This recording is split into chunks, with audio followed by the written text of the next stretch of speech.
वास्तविकता में ना सच का क्या है ये सबको पता होता है। लेकिन लोग भी वही बोलना चाहते हैं जहां उन्हें लगता है कि फायदा मिल रहा है, और जहां उन्हें लगता है कि पक्ष कमजोर है उस ओर कोई जाना ही नहीं चाहता, चाहे वो कितना भी सच्चा क्यों ना हो। और ऐसे में क्या किया जाए? ऐसे में ना इंसान को खुद के बारे में, खुद की बात को रखने का एक तरीका आना चाहिए। तुम्हें ये मालूम होना चाहिए कि कब तेज स्वर में बोलना है और कब धीमे बोलना है। कब कोई उस रेखा को पार कर रहा है तो तुम्हें रोक देना है। ये चीजें तुम्हें मालूम होनी चाहिए। कभी कभी कुछ लोगों का अहंकार टूट रहा है तो टूट जाने देना चाहिए। तुम जब तक सीखोगे नहीं ना कि कैसे तुम्हें पेश आना है, तो सच्चे रहकर भी कुछ नहीं हो पाएगा। अपनी बातों को बोलने का एक तरीका होता है। अपनी बातों को पूरी तरह रखनी चाहिए, चाहे सामने वाला कितना भी चिल्लाए उसे चिल्ला लेने दो, पर अपने बोलने का मौका मांगो, अपना समय मांगो और अपनी पूरी पूरी बात सोच समझ कर जो सच है उसे सही तरीके से ठीक वैसे वैसे व्याख्या कर दो। और निश्चित ही कुछ लोगों का स्वभाव तुमसे बहुत ज्यादा अलग है।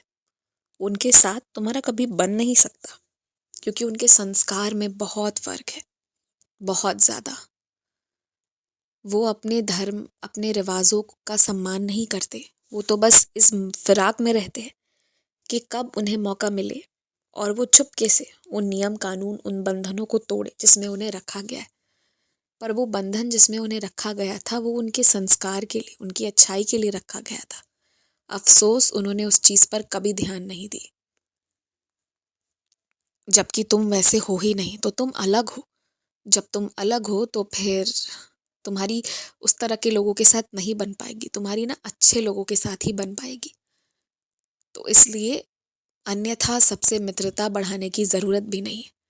कुछ लोग तुमसे उम्र में बहुत बड़े हैं, तजुर्बा बहुत ज्यादा रखते हैं, तुम्हें गुमराह करने की हिम्मत भी बहुत रखते हैं। तुम ये मानो कि मेरी इतनी कृपा है ना कि तुम गुमराह नहीं हो पाते। तो उस तरह के जो भी लोग हैं ना, उनसे थोड़ी दूरी बना कर रखो। और जो अच्छे लोग हैं उनके साथ प्रेम से मिलो, अच्छे से मिलो। अन्यथा बिना किसी मतलब के सभी के साथ दोस्ती करने की जरूरत नहीं है। कुछ मित्र रखो, चंद लोग रखो, पर जो भी रखो अच्छे रखो। उनके काम तुम भी आओ, और वही लोग तुम्हें सही मार्गदर्शन भी करेंगे। हमेशा खुश रहो, हमेशा मुस्कुराते रहो। हमेशा याद रखना, इस सृष्टि को रचने वाला मैं जब तुमसे प्रेम करता हूँ तो तुम्हें ना अकेला छोड़ा हूँ, ना कभी छोड़ूंगा।